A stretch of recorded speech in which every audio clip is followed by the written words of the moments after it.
Hello students, आज मैं आप सबके लिए एक बहुत ही इम्पॉर्टेंट अपडेट लेके आई हूँ regarding your CBSE board exams. आज सुप्रीम कोर्ट में सीबीएसई वालों ने बोला है कि वो 10th और 12th के जो एग्ज़ाम्स रह गए थे, हो नहीं पाए थे बिकॉज ऑफ लॉकडाउन, वो अब वो नहीं कंडक्ट करवाएंगे।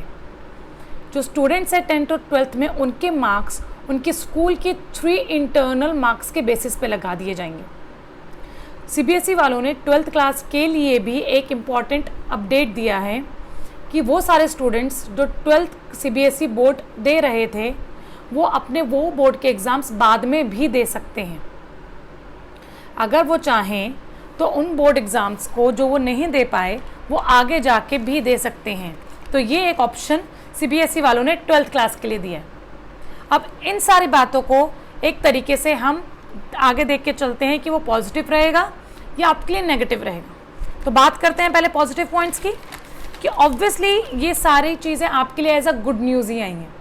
सबसे पहली बात, आप लोग घर पर हो, सेफ़ हो, कहीं आपको बाहर जाने की ज़रूरत नहीं है। ठीक है, अपने घर पे आप सेफ़ रहोगे इस सिचुएशन में जो चल रही है। दूसरी बात, वो बच्चे जो 12th का एग्ज़ाम दे रहे हैं, उनके दिमाग में जो कन्फ्यूजन थी कि बोर्ड के एग्ज़ाम्स होंगे या नहीं होंगे, हम ठीक से कंसंट्रेट नहीं कर पा रहे हैं अपने कॉम्पिटिटिव एग्ज़ाम्स के लिए, अब वो विदाउट एनी टेंशन सिर्फ कॉम्पिटिटिव एग्ज़ाम्स के लिए पढ़ सकते हैं। बस अब उनको ध्यान क्या रखना है कि उनको डिसाइड करना है, उनके लिए उनकी तरफ से जो ऑप्शन मांगा गया है कि उनको बोर्ड के एग्ज़ाम्स देने हैं या नहीं देने हैं, ये बस डिसीजन आप लोगों का है। ठीक है, वरना अगर आपने डिसाइड कर लिया है कि आप अपने इंटरनल मार्क्स के बेसिस की परसेंटेज को लेकर खुश रहेंगे, सेटिस्फाई रहेंगे, तो आप विदाउट एनी टेंशन अपने कॉम्पिटिटिव एग्ज़ाम्स की तैयारी शुरू कर सकते हैं।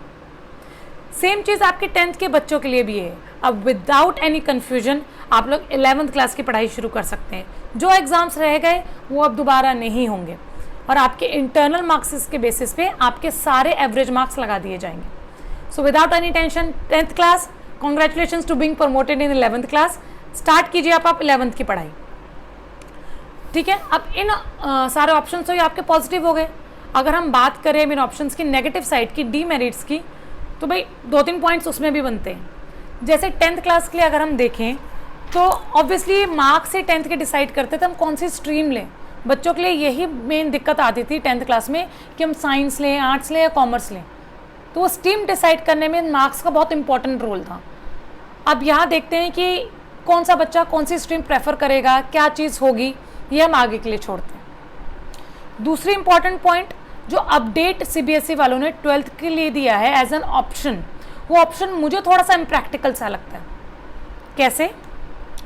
ऑब्वियसली जो because of this present scenario, CBSE 12th या नवंबर से पहले कोई भी एग्ज़ाम कंडक्ट नहीं करवा पाएगी।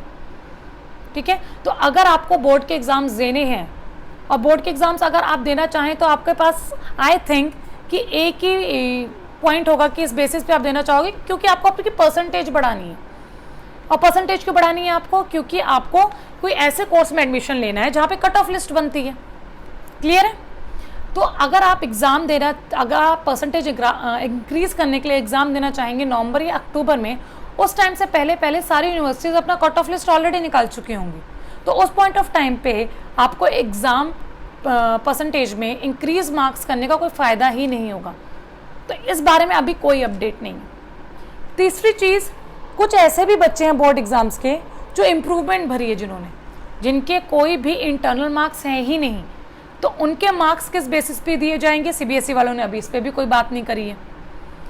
ठीक है, इन बेसिस पे कुछ और बातें हम डिक्लेयर करते हैं कि जैसे ही सीबीएसई वालों ने अब ये बात बोल दी है कि वो एग्ज़ाम्स अब नहीं करवाएंगे, तो एक उम्मीद बहुत बड़ी है कि आप लोगों के रिजल्ट बहुत जल्दी आने वाले हैं।